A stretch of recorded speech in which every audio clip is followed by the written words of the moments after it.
What's up, Devy peoples? It's EK back with another banging episode of the Devy Dose, and I'm really excited tonight. We have an extra special guest on, the man himself at Analytics, Mike Nelson. What's going on, Mike? What's up? What's up? I'm super excited to hop on with you guys. First time actually that we're chatting in person. So pretty cool. We've been in leagues together for a couple years now. Yeah. I think I immediately offended you by assuming you're like 10 years older than you are. Yeah, no, I get it often. So I'm callous to that. It's just the beardiness. You're so well bearded. It just spokes an older man. I know. I got to clean it up. My beard kind of gives an allure of a jawline that isn't there. So it's kind of a constant fight. Yeah, I love it, man. I love it. And then, of course, my off times co-host Kyle's back. Kyle, how you doing, man? Pretty good. Ready to roll. Just made myself a cup of coffee at 8:15 p.m. So we're going. You're old. Old man. I would be staring at the ceiling at 4 a.m. if I did. I don't need to be awake tomorrow morning. Good for you, Nelly. What do you got to plug, man? What are you working on these days? Yeah, so you can catch me weekly on the Devy Marketplace podcast. And then we actually have a free Discord. Check it out in the Devy Marketplace Twitter bio. There'll be a link to join. It's free. Lots of Devy chat going on. Lots of campus to can chat going on. We've got a couple premium channels with some rankings in there. So yeah, come join us. It's a good Discord. As someone who's in it, I will say it's a good Discord. Thank you, Kyle. Love it. Love the plug. It's a great pod too. I think I used to listen to it regularly before you were on when it was Kane and Shane a couple of years ago. Yeah, Kane and Shane. Yeah, the intro song hasn't changed yet. It's still just Kane and Shane in the intro song. Would you just put a cut in there and be like, and Nelly too? yeah, but I'm not singing that. And then, of course, Kyle, if you're not following him on Twitter already, if you're not following Mike Analytics, get them. Kyle's got Devy rankings up too. We've been discussing that frequently in one of our league chats today, as we found that the actual Fantasy Pro Devy rankings are a barren, sordid place. One of our league mates tried to draft off them, and he took, who was it at 102? Max Johnson. Max Johnson, ex-LSU, ex-A&M quarterback without a job. Probably a backup for the rest of his college career unless he moves to a G5, was the 102 in our supplemental draft. That was an exciting couple of minutes there until I walked it back. But so what we're talking about tonight is just that, supplemental drafts and not freshmen. It's been freshman season. All us Devy and C2C folks love to get into the freshmen this time of year. But for my money, I think leagues are won and lost in your picks of the veterans in the supplemental drafts. I think that's where you can differentiate yourself from other teams and really, make some production happen or get some guys with some potential futures. So on that note, we've all taken a few of our favorite supplemental picks and we're going to drop them to you. We're going to try to roll some film and see how that goes. If it lags us to death, we're going to kill it, but we're going to let it rip to start with Nelly, who you got first? And we're going to break it into sections. The first one's like our early round pick, like the guy that we're taking right after the elite freshmen are gone. And then we're going to do some mid-round guys and a guy that's the last round pick in every supplemental for us. So shoot, my friend.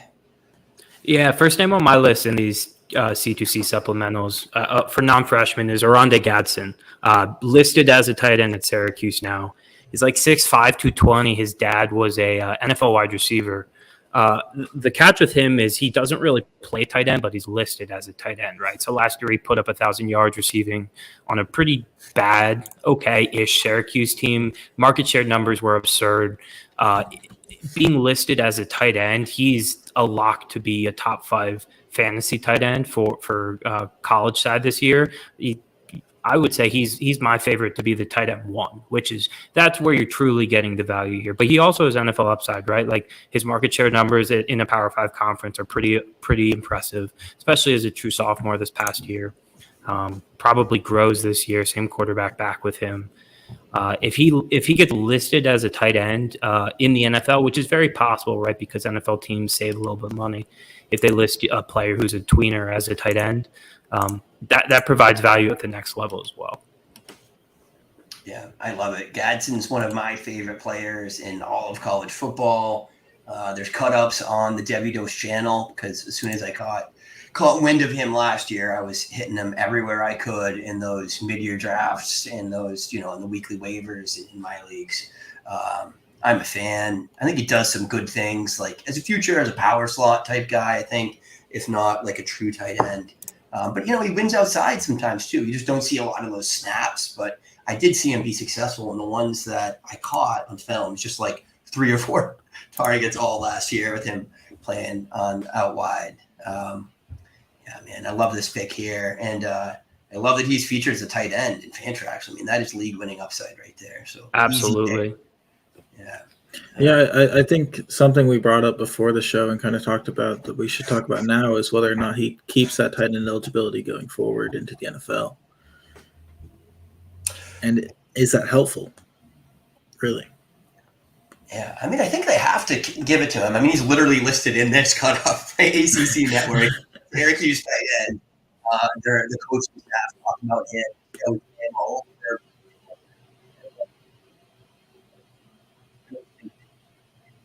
But in the NFL, I think he's going to be successful.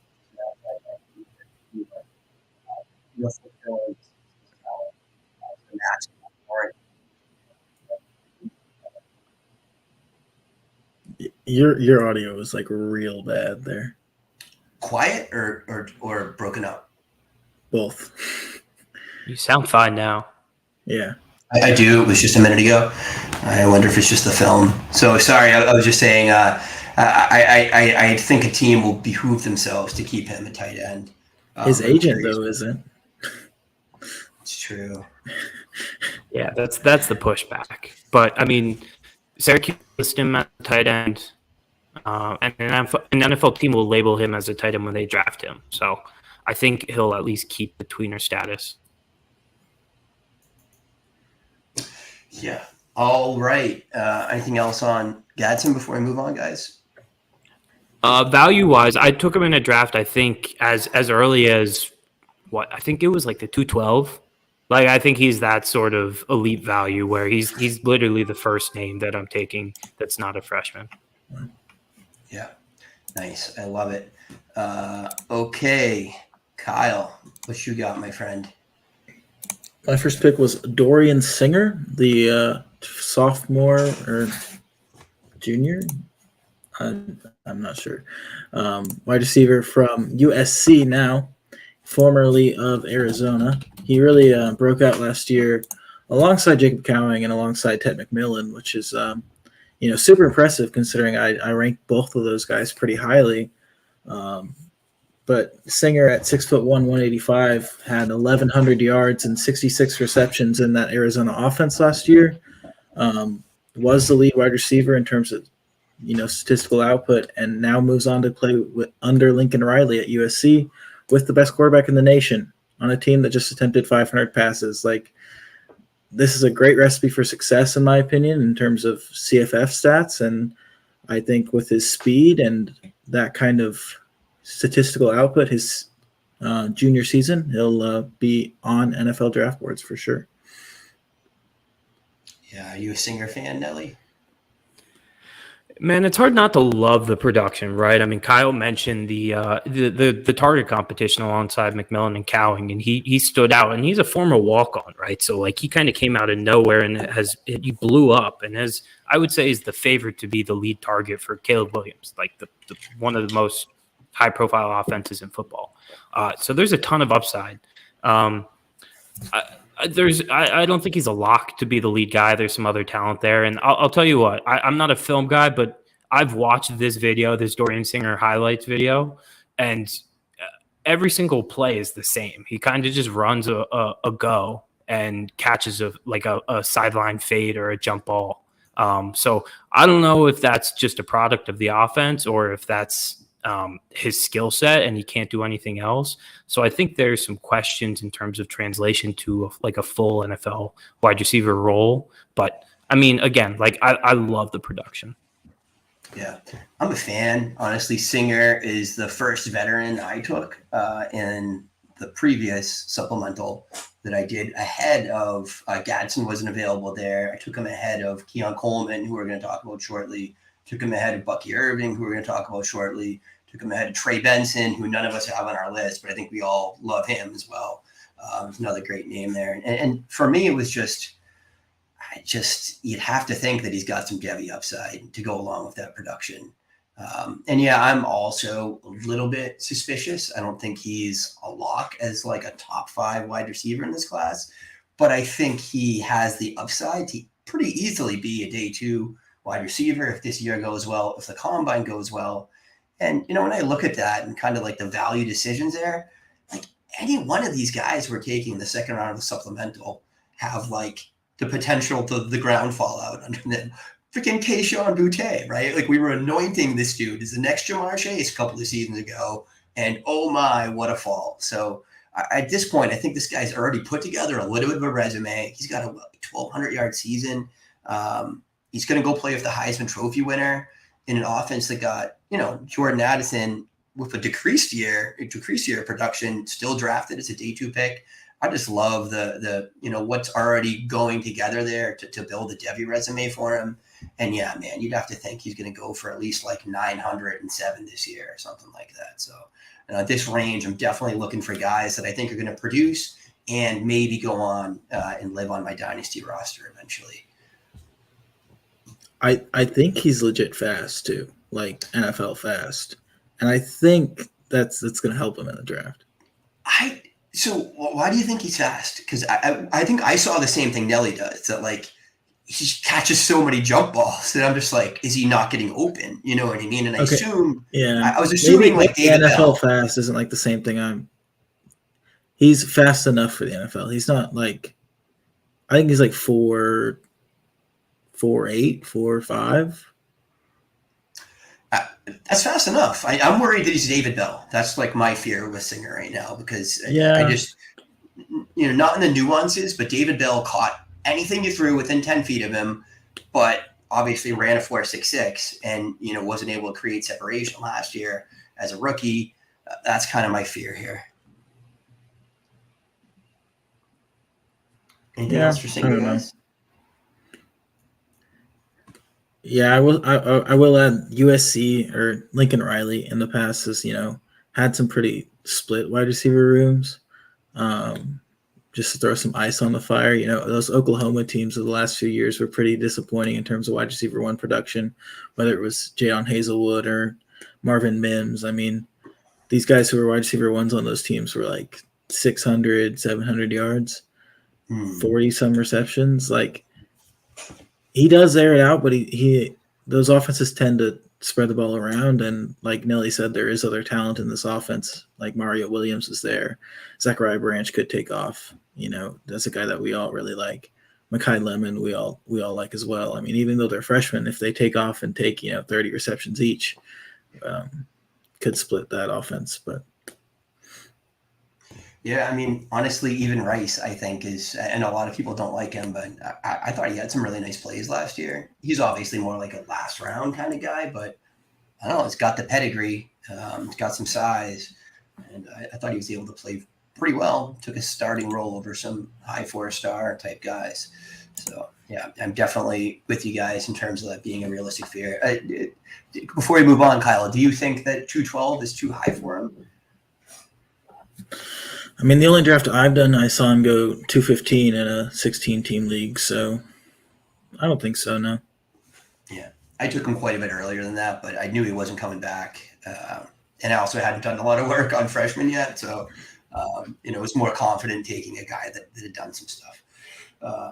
Okay, bouncing on here. I knew you guys were going to take all my favorite guys, so I pivoted to one of my third or fourth favorite guys here, Marquise Bucky Irving, running back from Oregon.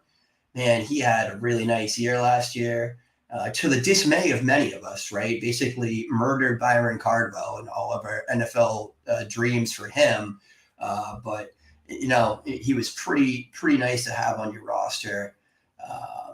Trying to see, ran for 1,058 yards, 6.8 per, 5 tutties, caught another 31 balls for 299 yards. I mean, that's a nice dual threat running back. Another 3 touchdowns in the receiving game. And I think a lot of the same things that we said about, like Gadsden, like second year of quarterback, things like that, you can say about Irving too. I mean, second year with Bo Nix, like second year really as like the primary starter in the system. Really the second year of like the system being what it is. I think that guys that are the lead guys there, it's easy to project a little bit of, advancement for them. And I'm hoping that Irving is a benefactory of that. I think there's a lot of things to like about him. He's pretty elusive in the open field, certainly not like typical workhorse size, but we see the NFL obviously being a little bit more flexible with who they're taking high in drafts, and you don't necessarily have to be a 220-pound banger to get draft capital these days. So what do you guys think about Bucky? And then also, is the sound okay now? Is it staying okay, or is it? Yeah, you're good sound-wise now. Yeah, I think you touched on it with the last point. The biggest red flag with him is his size, right? What's he listed at? 190. He's pretty small. He's pretty slim too. Like, he doesn't look like someone who can put weight on. That being said, like, there's not really anything else not to like about him. The rushing production is good and it's efficient as well. In a very talented offense. The receiving production is great, which is that's crucial for a guy his size, right? Because if we're going to talk about NFL projection, he's going to be like a 1B in the backfield if all things break correctly, right? He's going to be like a third down back, a guy who can provide a change of pace.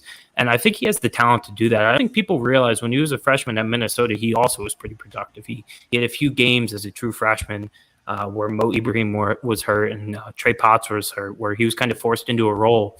And he had a couple 100-yard games. So he's always been good while he's been on the field, right? It's just there's kind of a ceiling with him because of the size. Yeah. I mean, he's listed at 195 last year. I could see him breaking 205, pull a Travis Etienne, eat some cheeseburgers before the combine. It can happen. Yeah, he needs a bunch of cheeseburgers. I agree with a lot of what you guys just said, but just to throw some ice on the fire, play a little bit of devil's advocate, and whatever the opposite of favor is for Bucky Irving. This is a new offensive coordinator at Oregon. I mean, Kenny Dillingham left for the head coaching job at Arizona State. So Noah Stein takes over from UTSA. I mean, UTSA's had some good backs. I mean, that Jeff Traylor offense, Sincere McCormick, Kavorian Barnes last year, guys like that. I mean, they've done well, and it's usually not been a huge split, but it is just something to keep in mind that this is a new offense and for Oregon and a new offensive coordinator. And my other concern is just that this offense could be so split with running back carries. I think Noah Whittington isn't bad for a college back. He's older, so he has a lot of experience. He's a guy they're going to want to get on the field. And then Jordan James, I think, takes a step this year. He's a guy I have a lot of,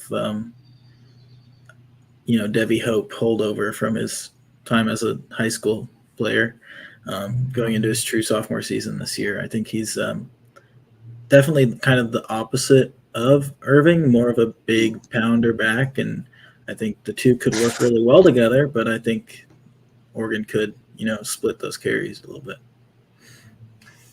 No, all valid points for sure. I think the beats have been pretty high on Irving, which is kind of giving me a little bit of confidence. But they do talk about Irving, Whittington, right? Everyone does. Yeah. It's the 1A, 1B. But I don't know, man. It was a split last year, and he still did pretty well for you in fantasy. So I'm willing to take a shot. Let me ask you this. Where are you guys taking Irving in supplementals? I think last time I took him like the 4th round, like 402, something like that. You guys think that's a good spot for him? Sounds about right to me. Yeah, I mean, he's probably the first. Well, after Trey Benson, he's probably the top Power 5 back that I'd be looking to in that's a non-freshman in these supplementals. Yeah, fair enough. I think that's fair too. It's just like the lack of Devy upside to me is worrying, and so 4th, 5th, maybe even like 6th round. Yeah. I feel so. Just tell me I suck, Kyle. Just poop on my hopes. no, I hear you. All Nelly, would you rather have Irving or like Jaquindon Jackson though? Oh, that's a good question. Forgot I'd rather have Jackson. Yeah, no, I'm with you guys on that. So I take back what I said as the second Power 5 guy off the board. Kyle throwing ice on everyone's fire here. It's what he does. That's his role here. Just little jabs at your self-confidence. All right. So look, we burned 20 minutes on our first 3 guys. We had some hopes of maybe getting through 18 total players. Do you guys want to roll through your second early round guys or hop into the mid rounds? I'm down to do 90 minutes if you guys want, but I don't want to hold anyone hostage either. I think we can fly. Nelly, it's you. You're up. Faster. I've got nothing going on tonight. Let's do it. Let's talk ball. Right, so Nelly's second guy, again, one of my absolute favorite players. You want to launch into my homeboy, Keon Coleman. Yeah, love Keon Coleman, new transfer wide receiver to Florida State, who is, by my money, going to win the ACC this year and be a borderline top 5 team in the country. I think they're going to be really good. I think he's going to be the best wide receiver on that team. Listen, this past year as a true sophomore at Michigan State, playing across from Jaden Reed, those were the only 2 guys with any semblance of talent in that offense. He outproduced Jaden Reed last year, who went in the second round to the Packers, had a little bit of production pedigree in the past as well. Had put up 1,000 yards a year before at Michigan State. His numbers aren't great because that offense stunk, right? Like Peyton Thorne is not carrying a Big Ten offense. So the raw numbers aren't great. The market share numbers are fine. He's this big athlete. He's 6'3". He was a Division I basketball player for a couple of years at Michigan State as well. So like a legit talent. You could draw some parallels in that aspect to Drake London, who kind of exploded in his 3rd year of college at USC when he stopped playing basketball and fully focused on football. Kind of this big, lanky, jump ball guy who can win in a number of ways. Like I think the ceiling for him is pretty massive. There's a little bit of risk. Let's throw some ice water on my own fire here. Transferring late to Florida State is something I don't love. Like I wish he transferred before spring ball, so he got a full off season with the team. But if the talent's there, it'll win out in the end. Kyle, what you got on Keon? Love him since he was a senior in high school. Definitely on my radar. Definitely a guy who is somebody he's like one of those guys where I would have drafted him 2 years ago and then probably dropped him last year. So he's probably available again in my drafts though. I will keep an eye on that. Keon is one of my favorite guys, as I said. Look, man, I caught him blowing up. I think I was looking for Jeremy Bernard, had that one good game, and then I was kind of like, paying a lot of attention to MSU, and then Keon just went off after that. And just, I love his film, man. When I first watched him, my first thought was, oh man, his movement skills, his lateral movement skills are like point guardish, right? I didn't even realize he was like 6'3", whatever he is, 6'3", like or taller. I thought he was a smaller player that just had good contested abilities. So when I see a guy that's that size, that has downfield ability, that has jump ball ability, and can get open, has agility, oh man, I mean that is the holy grail right there. I really think he has the potential to be like a Drake London type player. Will he get that kind of volume? Will he get that kind of draft capital? I don't know, but just the play style and the traits, I think, could be that level if he develops, right? Can he develop at Florida State? Like, do they have the tools to do that? Yeah. Can he have the kind of production that propels him into an early round draft? Those are questions to be decided. But I mean, if we're talking about traits and upside in guys, I love him. And actually, when I took that Singer share earlier this summer, Keon was there, and it kind of broke my heart not to take Keon over him. I do think Keon might be the better player, but I thought the situation was better for Singer. So right or wrong, where are you taking him in drafts now? Like, where are you comfortable taking Coleman? I haven't seen him available in any I've done so far. I think he's available in our startup or in our supplemental that the three of us are in right now. So He is, I guess we'll see. Probably same. I think third round is I stopped tackling or I stopped drafting any freshmen after the first 2 rounds. So third round, I'm taking Coleman over any like high 4-star freshman. That's interesting too. Do you come back to freshmen later in the draft, or you're just boom, just veterans from then on? No, I draft 5 stars at the top, and I pick up guys off waivers. I don't like taking freshmen that probably won't do anything for me and are Devy long shots. No, I'm kind of with you on that too. I learned that my first couple of years doing this, where you took all these borderline 5-star guys, like 4 stars, with a little bit of hype, and then what do you do with them after that freshman year when they didn't get on the field? Do you drop them? Do you keep them? Do you burn a roster spot and wait? How long do you wait? So yeah, I'm kind of off of playing that game. I will snag some guys that like have fallen, that maybe got a little hype, and I think have a chance to break out. But I'm also at this point prepared to pull the ripcord pretty quickly on those players if they're not doing anything. I will say, like, my concern with Florida State, and I'd love if one of you could like tell me I'm wrong, but like, do they develop wide receiver talent at all? Like, what have they had in recent years? Like Andrew Parchment? Like, I can't think of it. They had the kid with the gun charge a couple years ago. Yeah, Tamorian Terry, yeah. Oh yeah. Dorian Terry, yeah, he had real buzz before that. He was a day 3 pick, right? But yeah, no, I'm scared of that for sure. But how long has Norvell even been there? Like, this is his 4th year? Yeah, it hasn't been that long. It's tough to say. I mean, the offense has been bad for a while, right? So, like, until Jordan Travis, their passing offense was pretty pitiful under Norvell and before Norvell. So it's tough to say. I don't know if they've had anyone as talented as Keon Coleman. So I think it's like chicken or the egg sort of situation. But it's also one of those things where we're projecting that they're adding a lot of talent. You know, whether it be, Johnny Wilson, Hakeem Williams, Vandrevius Jacobs, like these are guys we're excited for. But like when I'm updating my rankings, I'm like, can Florida State develop these like freshmen specifically? Like, I'm not sure. I mean, we say that, but can Michigan State, you know what I mean? Reed just got high draft capital. I don't think highly of their, coaching staff in that regard, either. And honestly, I think Keon Coleman is a step above Johnny Wilson. And I think what we're talking about this year is him and Johnny Wilson and then everyone else, right? Like Hakeem Williams probably plays this year, probably gets to be not a year 1-0, but that's about it. And hey, Destin Hill, he's eligible now. Yeah, I just don't care about any of those guys right now, honestly. It's going to be them and then like probably, who's it, Jaheim Bell transferred. Oh, yeah. One of the big tight ends transferred, probably get some work, and then they run the ball 400 times. Like that's what this season's going to be.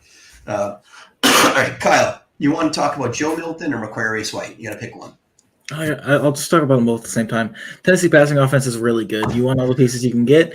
Joe Milton will be the starting quarterback, probably about 70, 80%, I think.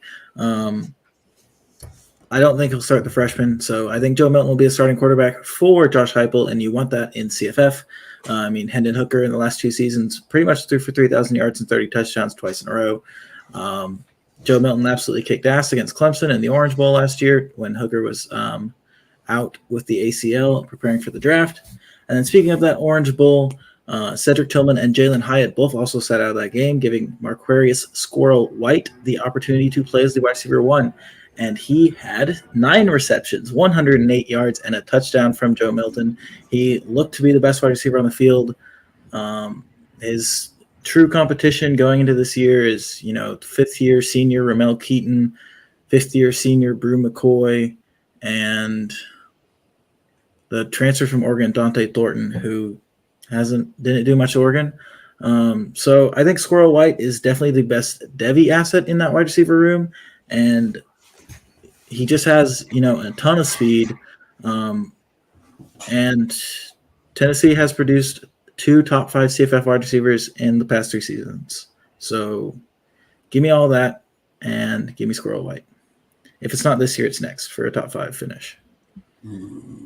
Love it. Ellie, what do you think about Squirrel and Milton?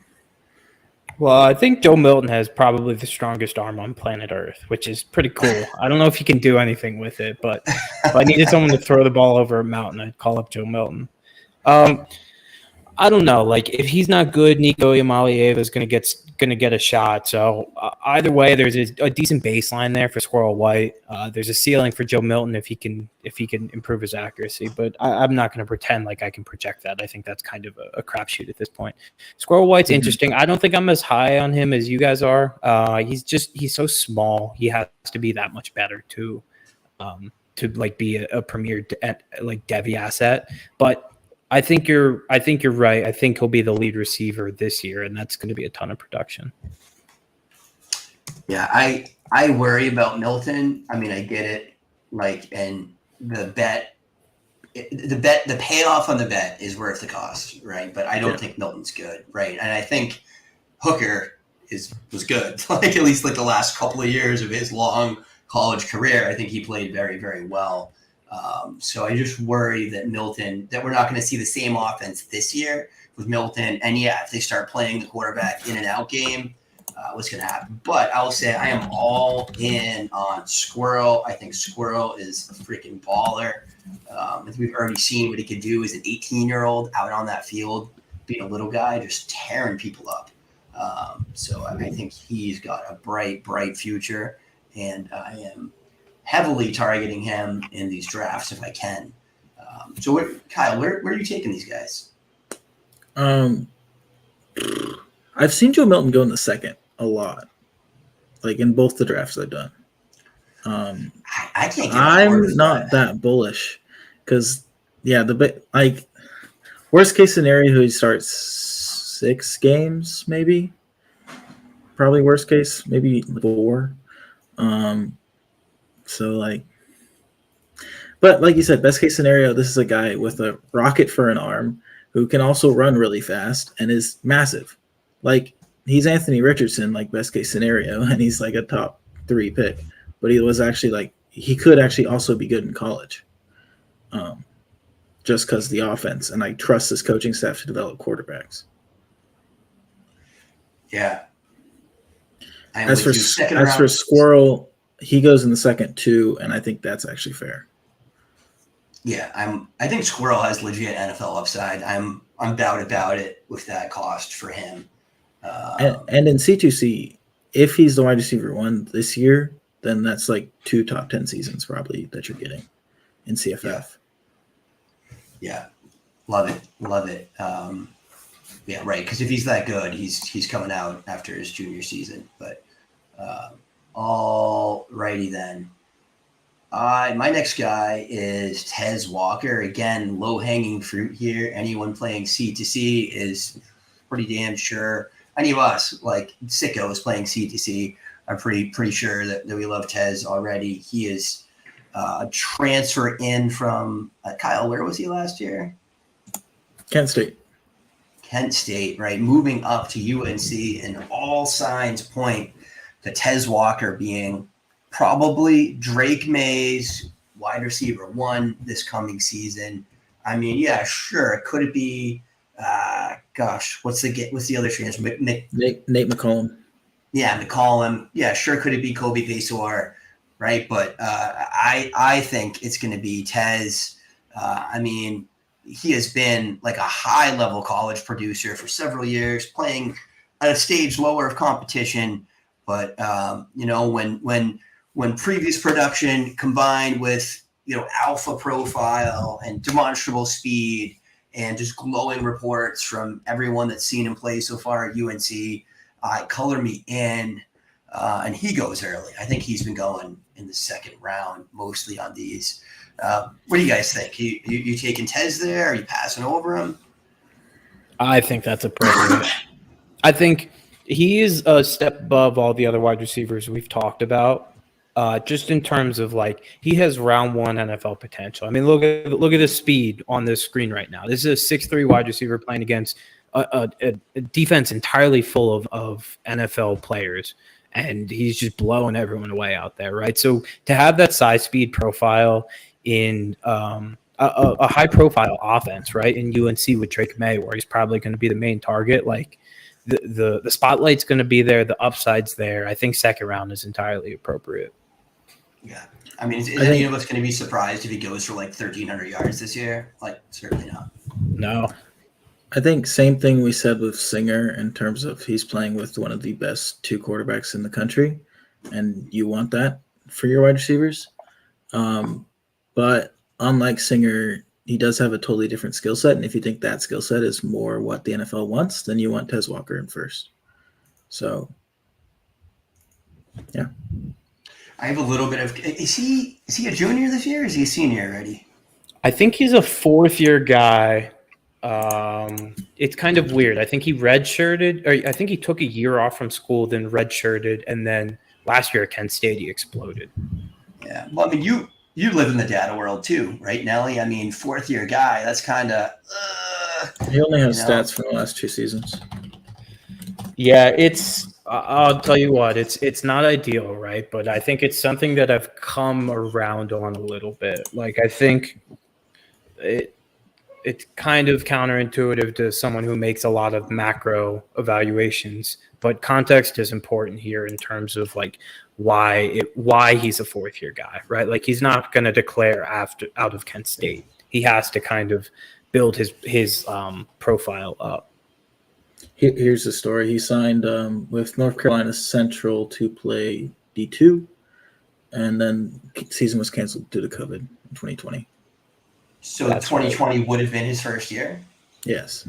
All right. Well, so he's played 2 seasons. I was worried he was like a fifth year type guy. Yeah. So, I mean, I hear you, Nelly, but I also think the guys that have kind of broken the mold for the fourth-year thing are guys like Devonta Smith, right? Like, I don't think you could compare Devonta Smith coming back to play with his friends, to play for, Saban again, like to win a title, try to win a title, to a guy that had to start at D2, had to go to G5, had to transfer to B5. But I do get it.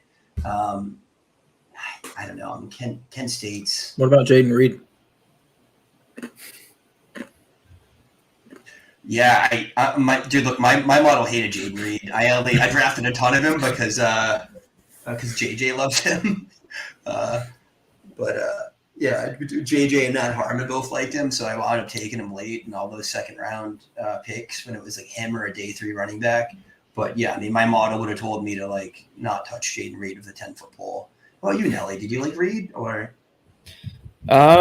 He's so cheap that it's hard not to like him at cost. I mean, he's a second-year guy who was pretty productive, like instantly in college and throughout college.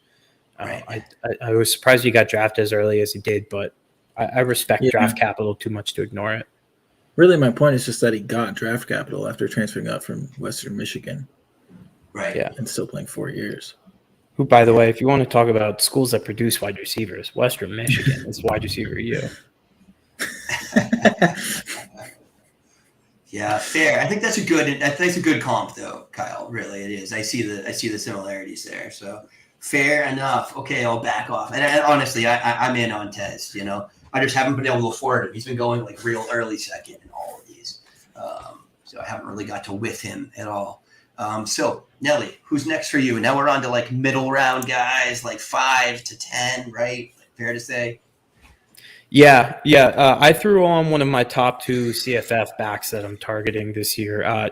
Sia Bangura. I think it's pronounced Sia, his first name. Last name's definitely Bangura. He's at Ohio, who is the creme de la creme of the MAC. They have an incredible offense by MAC standards. They have probably the best wide receiver in the MAC, the best quarterback in the MAC, and I think Bangor is the best running back in the MAC. He's got legit speed. He's only I think he only has burned 1 year of eligibility, so he has 3 years left.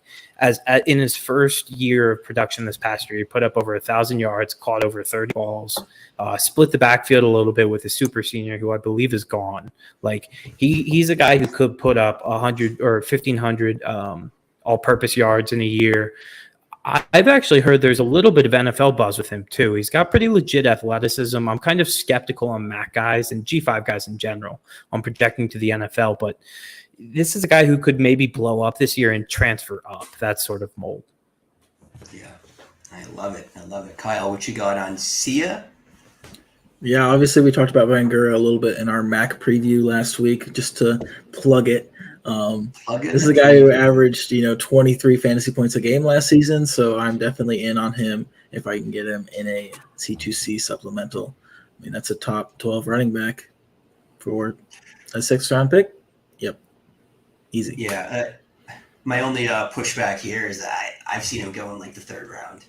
Honestly, in the one draft he was available, I think it was freaking PJ too. Took him just like brutally early, like as soon as the freshmen were gone. But yeah, I mean, what's not to love? Production, probably 2 years at least left. Maybe 3 if he goes super senior and catches passes. Like, I mean, that is a great pick. And honestly, guys like this, not everyone in your league is probably gonna like obsessively comb for all the veterans, which is why I was saying like this is how you make the money, like you catch some people sleeping, you can catch some values on these guys. You're right, but Bangura is the guy who like shows up at the top of the list anyway because he had 25 points a game. Yeah. Love it. Okay, now it's you, Kyle. Who's next, man? Yeah, I put down Colby Young, a wide receiver for Miami. Not somebody who I'm necessarily like sure of from a CFF perspective, but I like the Devy upside. He's 6'5", 215 pounds, prototypical, ex-alpha wide receiver, whatever you want to call it, big guy.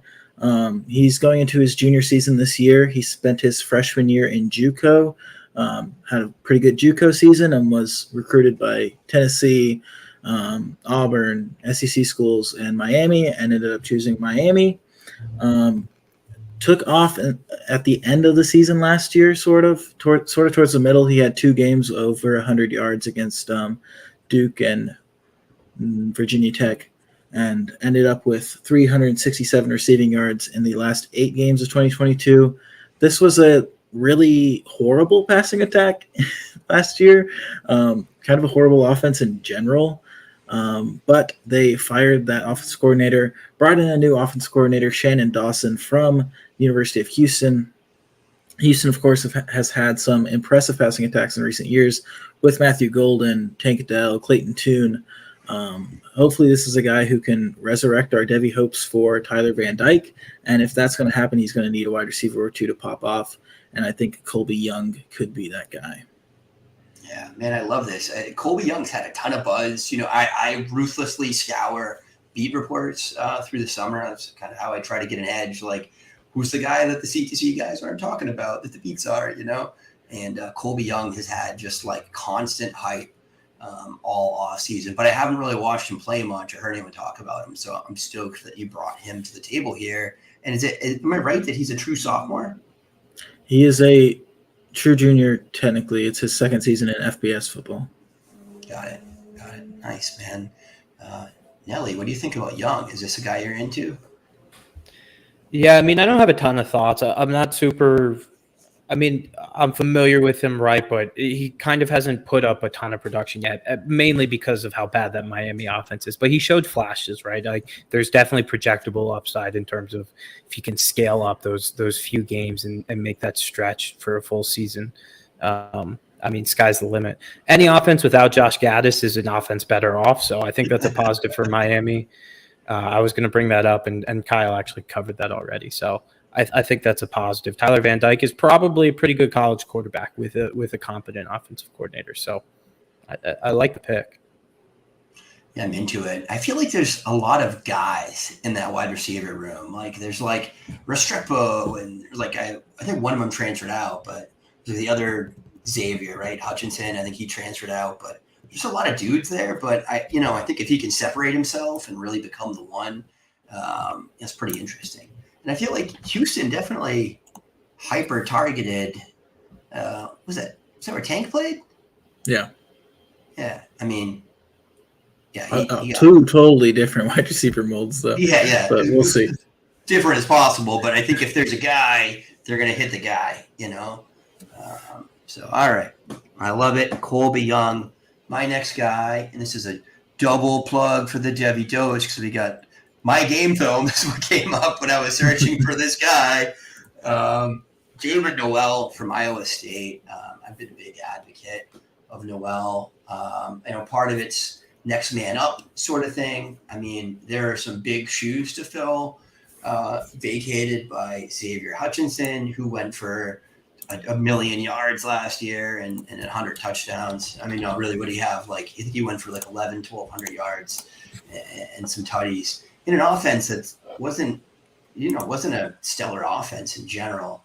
And as the two there last year, as a true sophomore, Noel went for 572 and 3 tutties, 60 catches. I just think there's a lot of room for him to grow.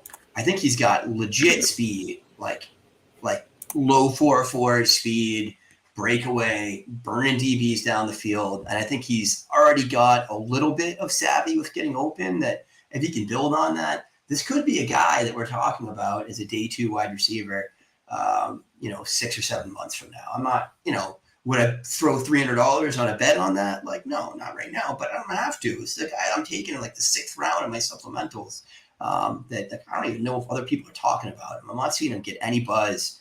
Look at that. That was a nice catch. Plucking the ball out of the air behind, a mistargeted throw. It's not on the screen.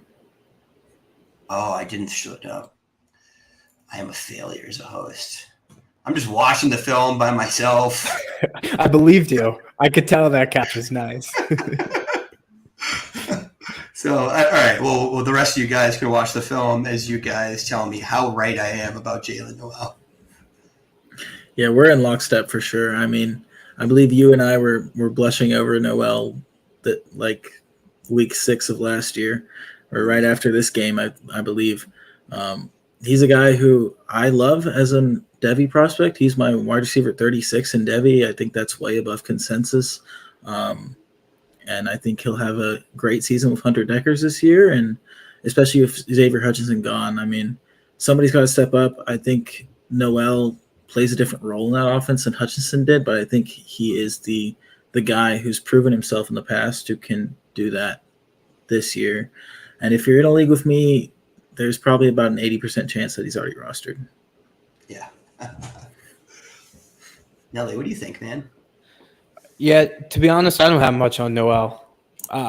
Honestly, not really on my radar that much, not to say you guys are right or wrong. I think it'll be interesting to see if Xavier Hutchinson getting hyper-targeted was a product of Xavier Hutchinson being a very good college receiver, if it was a product of the offensive system, right? Like, I don't know if we have enough of a sample from Matt Campbell, especially at Iowa State, to say for sure. So there's certainly a chance that they just like to hyper target their wide receiver one, and if so, Jalen Noel in the mid rounds is a great value.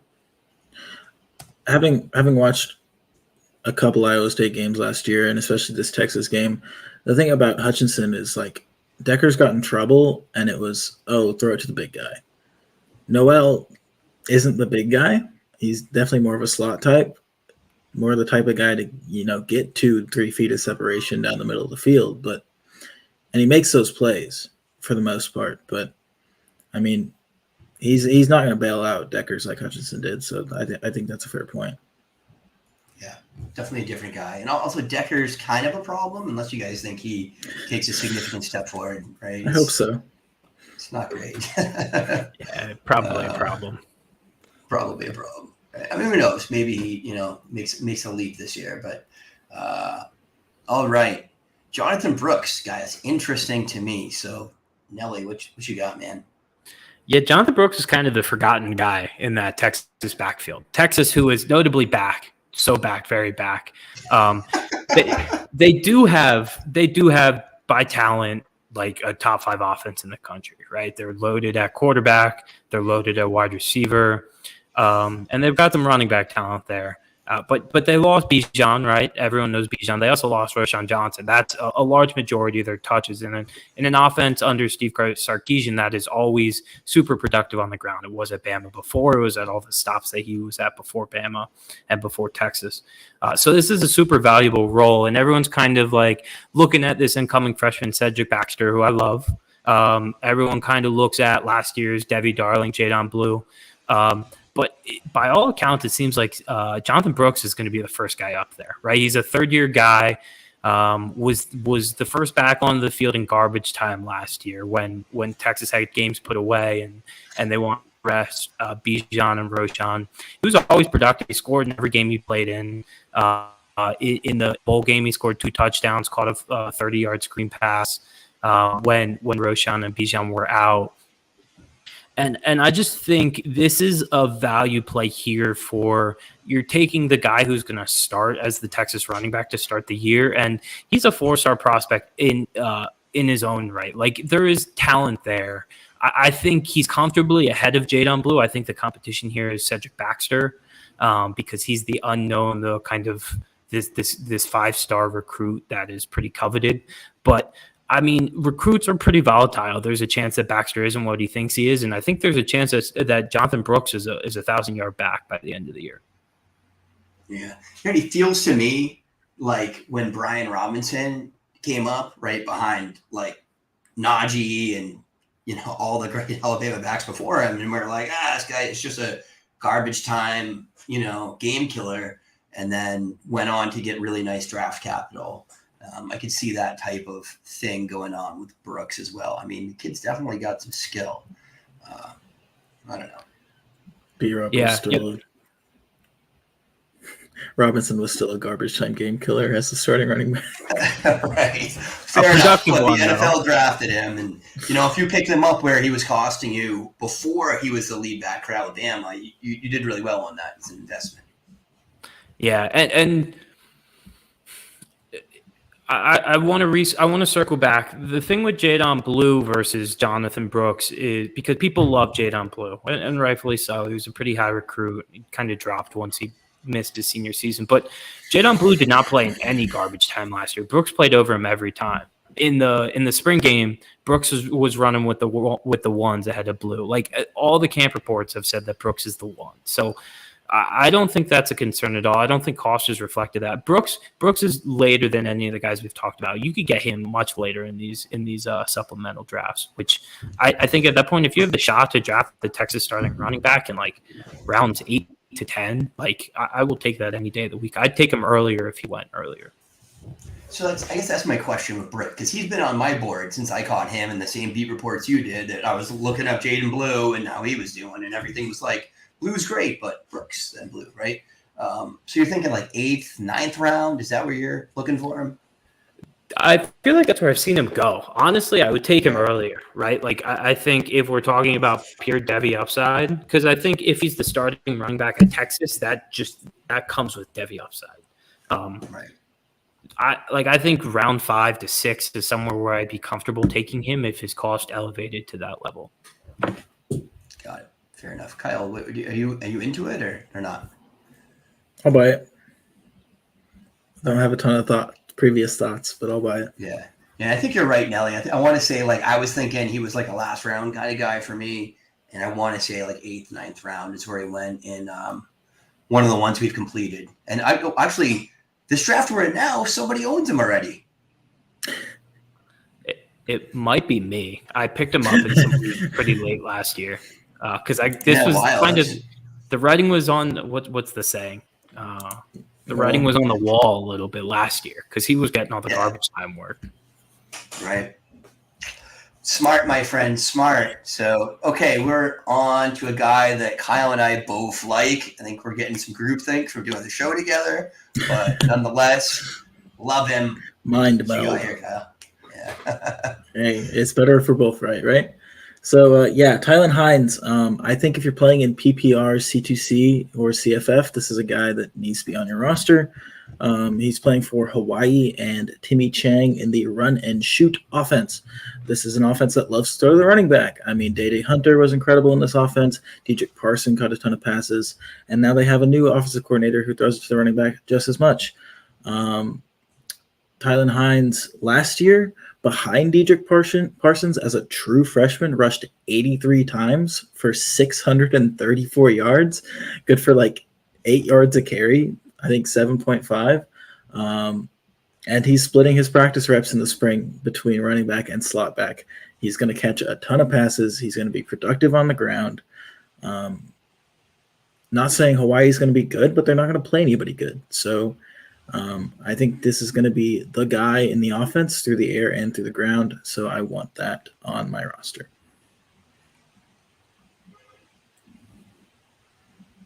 What do you think, Kelly? Well, I missed a little bit of that. But that Hawaii role is so coveted. This is like a system play for sure. Like, I think, I don't know if there's a system in the country that has running backs that catch more passes. Like, they're so bad that they have to dump it off to their running back, but it's also a part of their offense. Yeah. I mean, honestly, the kid can play too. His huddle highlights are, ain't a 5-star, but, plays pretty well, runs routes like a wide receiver. Yeah, right? Yeah, he's a running back. Like, he's going to play, like, legit wide receiver snaps, and he has legit wide receiver skill, especially for the level that Hawaii is on. Yeah. Are you worried at all that he's not the featured back there? Because that's my only hesitation with him. I don't think so. I mean, he was the 1B last year, and Parsons isn't there anymore, and I don't think there's any reason he can't step up into that role. Yeah, nice. Enough said. Where are you looking for Hines? I took him. The only draft I took in him was the program, and there were no freshmen in that draft. And I think I took him 4th round, or PJ took him 4th round. But I'd say probably 7th with freshmen, 6th. Yeah, that sounds about right. I want to say I got him the last one I did, and I think it was kind of the same thing, right? I was like high-end freshmen, high-end Devy veterans, and then, guys with some Devy upside, and then just smashing the Tylen Hines and John Lee Eldridges as we get into the late rounds. He's not a Devy guy, but he's a guy who could be a top 12 running back in CFF, so you need those guys on your C2C rosters if you want to win the college pot, and that's what I like to do. So, yes, I want to win everything every year. I don't get any other way of playing. So yeah, I love him, and honestly, I think he's got a couple of years of eligibility too, right? So he could be a guy that he's a true sophomore. So pays dividends for 2 to 3 years if things break your way as a Tylen Hines manager. My next guy is a guy I'm pretty stoked about, and I think. By the time you're this late in drafts, you're not usually getting guys with Devy upside, but I think this guy might have upside. I mean, tell me why he doesn't. This is high school tape, but Temple quarterback E.J. Warner, son of Kurt Warner, certainly got some hype towards the end of last year. Honestly, I've been surprised. I've been able to get him 9th round, 10th round, 8th round in these supplementals. And it's not just name value. Warner went nuclear at the end of last year. 2 of his last 3 games, one of them he threw for 486 yards and 3 touchdowns. His last game against ECU, he threw for 527 yards, 5 freaking touchdowns, throwing for 8.4 a clip. I mean, yeah, it's ECU, but the 486-yard game was against Houston, which is at least a respectable defense.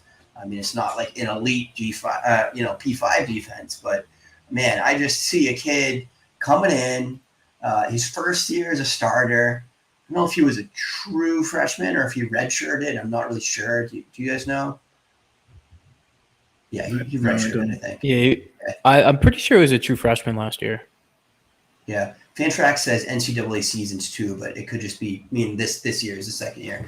But look, man, you get a freshman starting on a P5 program, like that's instantly exciting for me. And you get a guy that figured it out and started putting up just disturbingly great numbers by the end of the season. I mean, what is not to like about EJ Warner? Yep. Do you have ice water, Kyle? No. I mean, I'm not tempted to say he's a Devy asset at all, but I mean, yeah, it's Temple. Like, I don't think he's going to the NFL, but he'll be good at Temple, I think. Yeah, I mean, it's hard to argue against that production. Temple has historically not been great, so there's a chance it's a blip in the radar. But there's a chance he's just actually good and kind of transforms this program. I actually think there's value in name value. Like, I think there's value in the fact that he's Kurt Warner's son. Like, I think the NFL takes note of that. I think it probably helps him in terms of he has easy access to a very good NFL quarterback. And I think that's worth something. He'll get to play at rookie camp for sure, I think. Yeah, I mean, I'm not saying like, oh my God, he's a top 5 quarterback. I'm just saying there's a path to it. Look, there's these guys every year. There's the God, who's the kid I hate that plays for the Jets? Like, Mike White. No, but like Zach Wilson. There's the Zach Wilsons, right? Every year that we get in the middle rounds of the supplementals, in the 20s and 30s of startups that then have a nuclear rise as juniors or seniors or whatever, and wind up being round 1 picks. I mean, I don't think you have the information to make any kind of confident claim that he's going to do that, but someone from this range, right, of the quarterbacks in your quarterback rankings is going to either become like, at least a top 15 CFP quarterback, if not a significant, NFL draft pick. Why not him? And I'm not taking him, ahead of like proven elite talent or, like 5 stars or anything like that. But where he's going, man, I don't know. There's no one else in that range that I can say like maybe they have a path to an NFL future. And I'm with Nelly too. I think that the name recognition thing is real for NFL draft scouts. The access to high-level coaching, to the resources that his father can put in front of him is real. Maybe he winds up an NFL backup for a year and has a cup of coffee and is holding the clipboard, but I don't know, man. He threw for 500 yards. I'm pretty excited about that. It's not him because it's Cameron Rising. That's why. Yes, right. Okay. That's your we take? can argue about Cameron Rising is Zach Wilson. Yes, that's my take. He's older than Zach Wilson. I think Cam Rising is Gardner Minshew, is what I think he is. That's a fun thing to be, without the personality.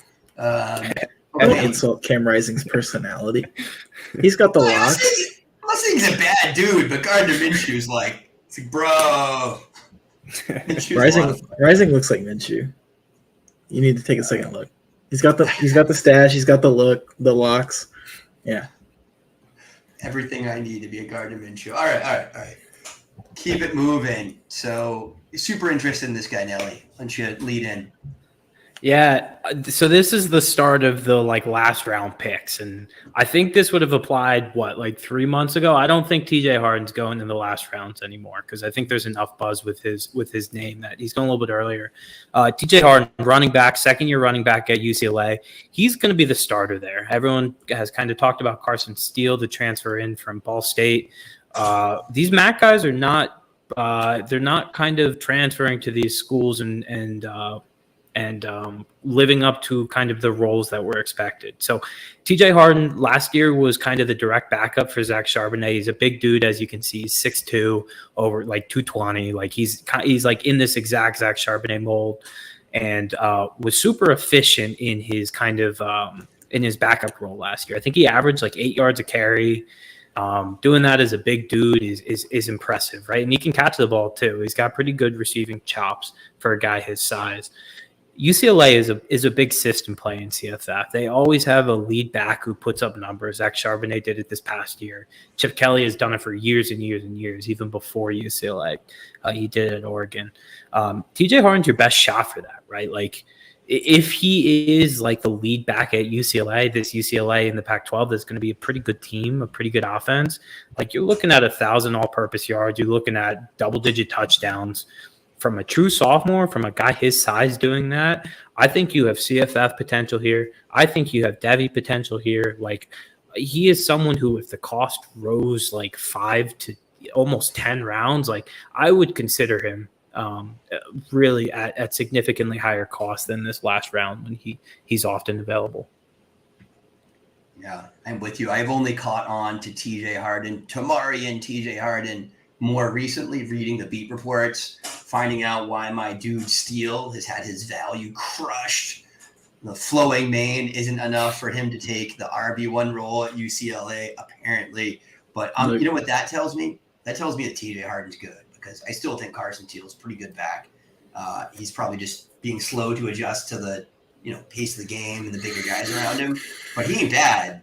I think he's not having the job taken from him by a mediocre or jaggy guy. So yeah, man, I'm super into Harden. I don't, I guess the last one I did was a few weeks ago, and I'm not sure he got drafted in it. And if he did, it was pretty late. But yeah, I think we're all starting to catch on now, and you might have to invest a little more highly in him than round 14, round 15. The Gardner Minshew rules about having nice hair only apply to quarterbacks, sadly. So no love for Carson Steele. But yeah, TJ Harden, I definitely agree with both of you. I think UCLA is definitely a great system play. Chris Moxley just wrote an article about how to target specific rushing offenses in CFF, and UCLA was one of the ones that really popped off the page for him. He's been shouting the name of TJ Harden on the rooftops for a couple of weeks now, so always willing to follow his advice, and I'm right there with you guys on TJ Harden. Nice. It's kind of bittersweet when these guys who you've kind of discovered and have been touting for a little while, when they become a little bit more mainstream and their cost goes off, because it's like, oh, I was right, but then it's also like, oh, but now they're expensive. And I should have had my draft first.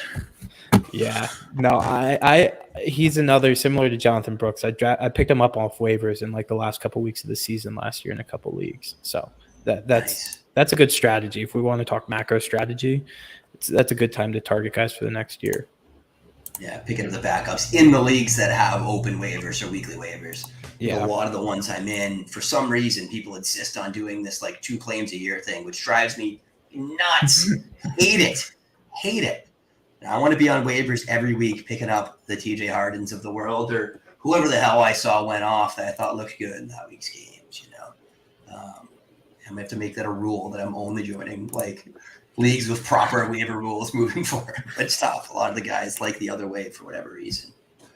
Yeah, you can be a little pickier now with leagues. It's a little bit higher profile. Yeah. Yep. It is nice to have a couple guys in the NFL draft. Dude, those leagues that we have open waivers in, the supplemental drafts are still fun. They're fun and they're full of backups from guys that didn't get picked up. Like TJ Harden's probably available in Ballers. He's probably available. No, I'm talking about NFL supplements. Oh, fuck the NFL draft. Who cares about that? It's so freaking pointless. Even in the ones that like I think I had to pick there's no one available. Yeah, right, but just even the ones with like no waivers, there's no one left after like 105, 106. So like, what's the point of that? Like, if your team didn't suck, it's still garbage and trash. You know what I mean? You should get something for sucking though.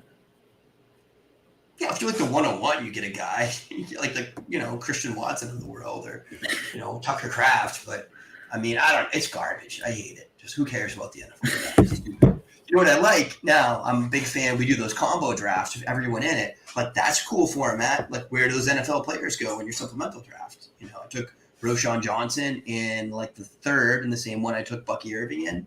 It's a good place for Roschon. Take that. It seems like free money to me. Okay, I got on a tangent. So, what do you got here, Kyle? What's going on? Save me here. All right, we're at DT Sheffield, another guy that Chris Moxley has recommended quite a lot recently, and I'm definitely on the train with him. Ben Arbuckle, the former Western Kentucky offensive coordinator, has now taken the job as the offensive coordinator at Washington State. Gets to command an offense with Cameron Ward at quarterback, a guy we had a lot of hopes for last year. Hopefully he can take the step with Ben Arbuckle in this Zach Kittley system. And DT Sheffield is one of these guys on the Wazoo roster that's new at wide receiver. And pretty much everybody in that wide receiver room is.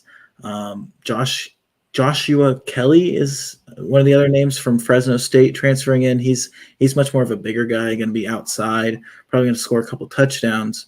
But DT Sheffield at 5'9", 170, more fits that slot role that tends to succeed in this Kittley offense, whether it be Jarrett Stearns at Western Kentucky, Malachi Corley at Western Kentucky, Miles Price at Texas Tech.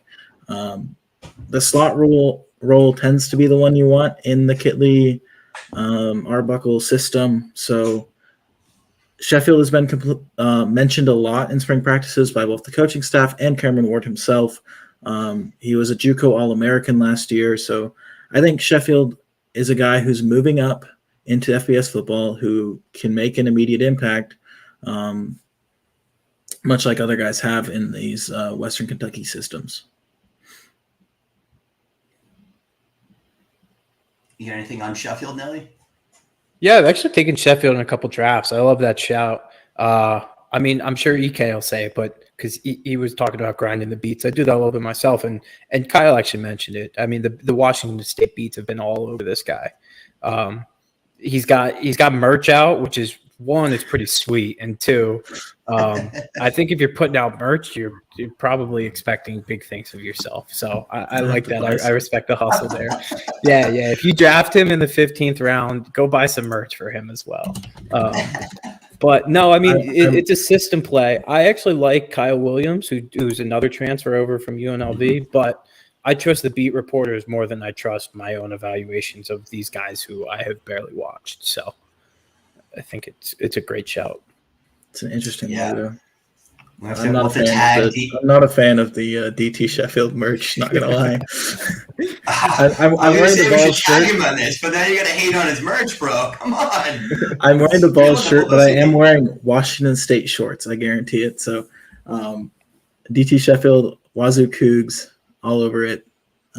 So yeah, I have to have a Washington State Cougar on my rosters. So, why? Why are you obsessed with them?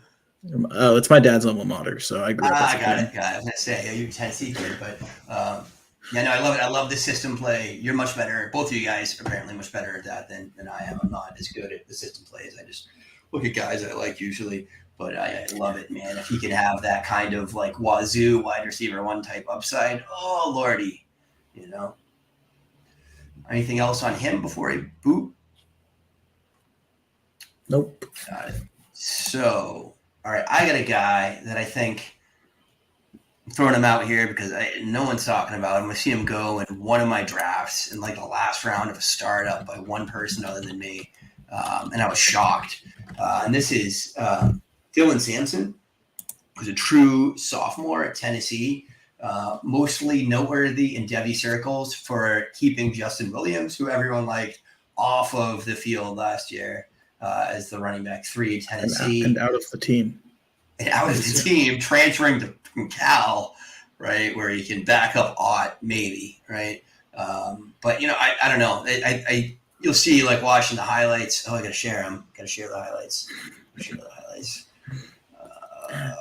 Sampson's been clocked at, like, 23 miles an hour. Like, this is a guy with legit speed. Like, this is exactly the guy that Josh Heupel wants in his offense. And he'll get the ball in space for sure. Yeah, and obviously they got 2 veteran backs ahead of him, right? Both of whom are at least good college backs. If you know, they got a little bit of draft hype, but not really. You know, and I feel like Dylan Wright's in this mold, right? Kyle, it's accurate. Dylan Wright's the lightning back. Jalen Wright, yeah. Jalen Wright, yeah. And Cameron Seldon is too, the freshman. So. I thought Seldon's bigger. He's more of a banger. He's so fast too, though. Got it. So, Seldon is like a legit freak. Yeah, massive fast. So Seldon is the con case for Dylan Sampson, right? Like obviously we got a guy that everyone loves coming in behind him, but this is an offense that likes to use multiple backs, has roles, and this is a guy who is the most efficient running back on the team last year by a bunch. Again, clocked at just an absurd miles per hour on the field. And I do a little off-season scouting. I just look at, you know, efficiency metrics for backup running backs and things like that. And I like guys to hit certain thresholds that, you know, that NFL backs, guys who got drafted are hitting. And Sampson checked like every box on that list for me. So that's what really raised my eyebrows and it made him interested in me. You don't have to take him any earlier than the 15th round, or if you're in a draft till you're full, probably even later than that. Nelly, you got anything on Sampson? Yeah, I recognize the talent's there. I guess my question with Sampson, I guess this is a little ice water, is he going to play it all this year? Like, is this a wait and see sort of situation, or do you think there's upside for him to play right away? No, I think he's playing significant snaps this year. He's in all the beat reports. He's like the clear RB3. There's a shot that he takes work away from Wright. If one of those guys gets hurt, I think he gets significant snaps right away. Again, the like the way that he doesn't get on the field is Selden just comes in and eats everybody's lunch right away. Even in that case, I still think Sampson becomes, a real factor, maybe next year. I was much higher on him before Selden kind of came on my radar. But nonetheless, I think this kid's going to play, and I think he's going to get stats on CFF, and I think he's got some shred of Devy upside. The thing about Tennessee is they're going to play, 10 plays down the field, but they're going to play them in 15 seconds. Running backs can't stay on the field.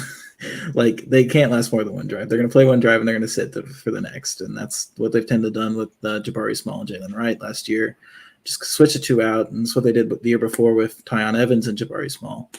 And part of that is because none of those guys are like game-breaking talents. But part of that is just the offense is hard to stay on the field as a running back. It's just like stamina difficult. And so I think if they have a third backup merge, they're going to use him. Like they're just going to have to. And they've had a lot of running backs get banged up in the 2 years that Heupel's been here. So I think it's quite possible that he comes in for an injury.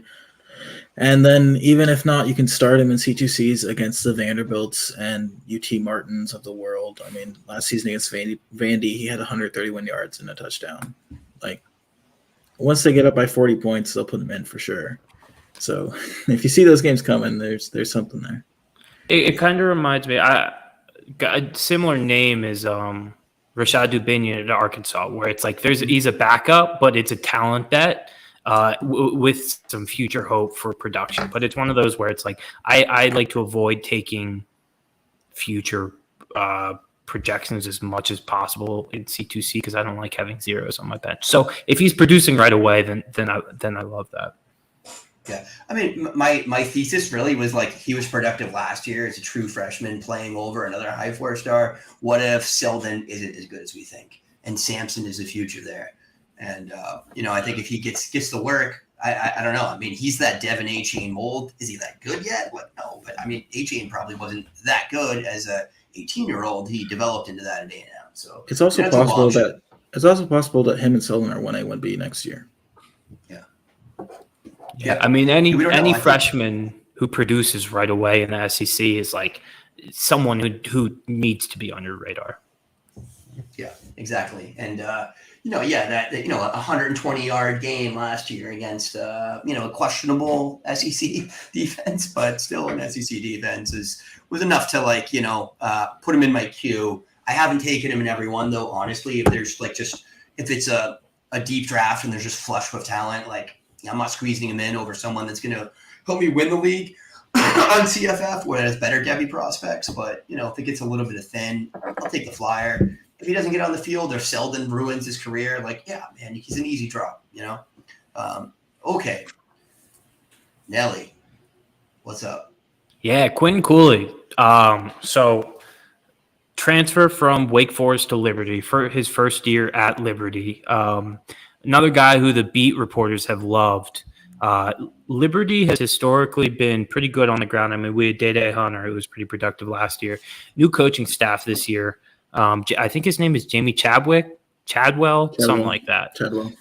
Comes up from Coastal Carolina. Yeah, exactly. And they've had just a ton of productive CFF backs there. Their game is kind of a gimmicky system, but it's built around the running game, right, and being productive on the ground.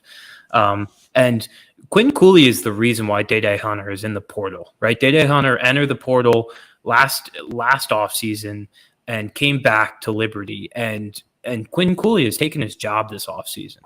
And the coaches have had only good things to say about him. He's a guy who I feel pretty confident projecting for 1,000 yards on the ground this year. Could go more than that, right? With this system. It's not really a Devy play at all, right? This is purely for CFF, but he's a guy who has top 20 running back upside on CFF this year, and that's worth a ton. That's worth more than a 15th round pick, and all you have to do is spend a 15th round pick for him. don't like the Cooley made Hunter transfer take, but I agree with you. Other than that, Yeah, we're Hunter had like a run in with the cops, and the cops kind of like entered his apartment without his consent, and that's kind of why he doesn't want to be at Liberty anymore. But That was last year, though, right? That was the first time he entered the portal for sure, but he came back. That was kind of resolved. And then, I feel like he's just not a culture fit at Liberty, which few people are. That's a very fair point. I definitely agree with the football take, though. I mean, I think Cooley is definitely going to be productive in the Chattel offense. Yeah, I think we're both pretty high on Liberty this year. We both like Chadwell and what he did at Coastal, and we think that it's going to be an upgrade for the system. So, like you said, definitely a history of some good running backs there. So, Quentin Cooley was on our big board. Well, maybe we should move him up a little, Kyle. Maybe Nelly sold me. I wasn't there when you ranked him, so I can't say anything. Yeah. All right. Fair enough. So, Kyle with shockingly another Tennessee player here. It's like the insurance play at the end here, you know. If I'm wrong about Squirrel, I want Ramel Keaton, right? Ramel Keaton's a rising fifth-year senior. If he breaks out in his rising fifth-year senior season, he's not really a Devy guy, but he could be a top 10 CFF wide receiver if he's a Tennessee wide receiver 1. It's pretty much as simple as that. He was the wide receiver 3 while Tillman and Hyatt were on the field last year. Made some big plays against Florida. It's like him or Brew McCoy or Squirrel is going to be like the wide receiver 1, and we really just don't know who it is yet. So a lot of the Tennessee fans think it'll be Keaton just based on what they've seen and the fact that he's older and whatnot. So I think he's guaranteed a role in a high-powered offense. So he's somebody I'll take a shot on late just for the CFF value. Good enough for me. You got anything, Nelly? No, I mean, I like that case. I wouldn't spend up for him, but 15th round, I'm all for it. Yeah, right. Take a shot at a guy that could potentially be a top 20 CFF wide receiver if things break a little bit his way. And, you know, I do like to, as opposed to random 4-star, he's an easy drop if it doesn't work out. Right? You're not saving him for next year. He's either you know, putting up yardage in week 2, or he's dead weight on your roster. So yeah, love it. Next guy up, right? All right. My last guy here. God, let me try to find some tape of him playing the wide receiver position. Luke McCaffrey of the Christian McCaffreys, who, if you followed along with CFF or C2C, you probably know that he had a not so storied career at wide receiver, bouncing from Nebraska to Rice before he finally converted to wide receiver last year, at which point he dropped some nuclear games, like a couple of just like 15 catch, 115 yard games type things. But you know, and that being his first year, there we go. I think he got some film on him. That being his first year playing the position exclusively.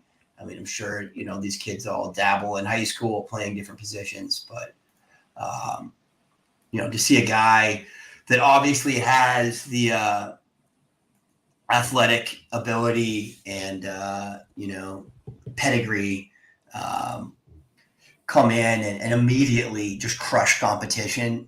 You know, and it's not high-level competition. This isn't a Devy play, right? Unless, like, some really wild stuff happens this year and he goes for, like, 2,000 yards, which stranger things could happen. You know, I think we're talking about name value. Hey, but, he'll be a San Francisco 49er. Yeah, right, or a New England Patriot, right? Like, round 7 pick, Belichick special.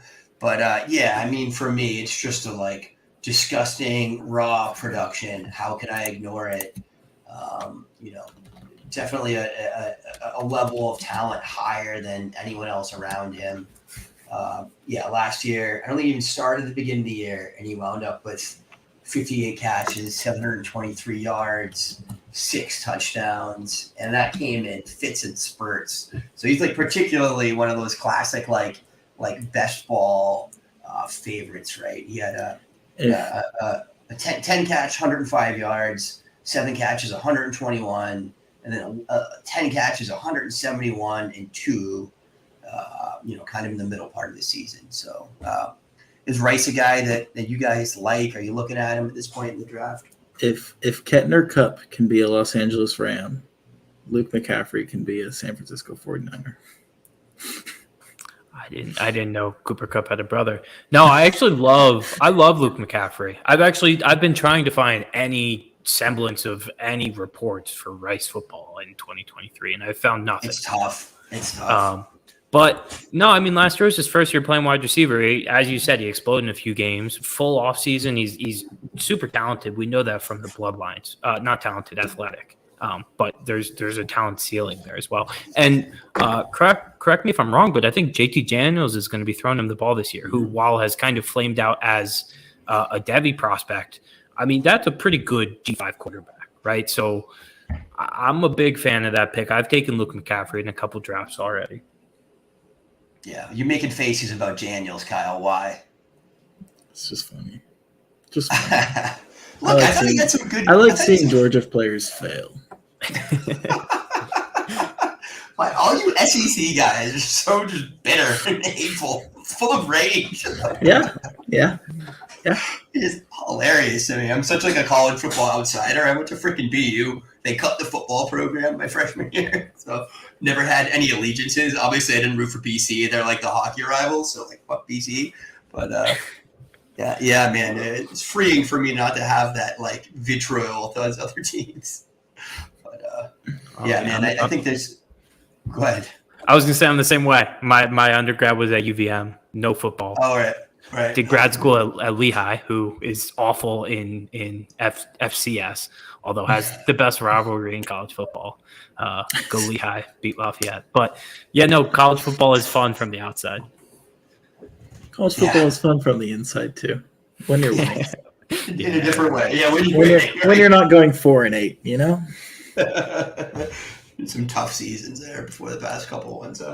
But it just makes it that much better to go 10-2 when you went 4-8 4 years ago. Okay, yeah, and I feel you on the difficulty of finding the camp reports for these lower profile schools. Me and Kyle have been doing the conference previews, building the big board, starting with the G5 schools. And some of these schools, man, it's like brutal. There's like one article, but it's paywalled for like $11, right? To subscribe to some like crappy local Toledo Blade. Yeah, exactly. And you're like lucky if you find that.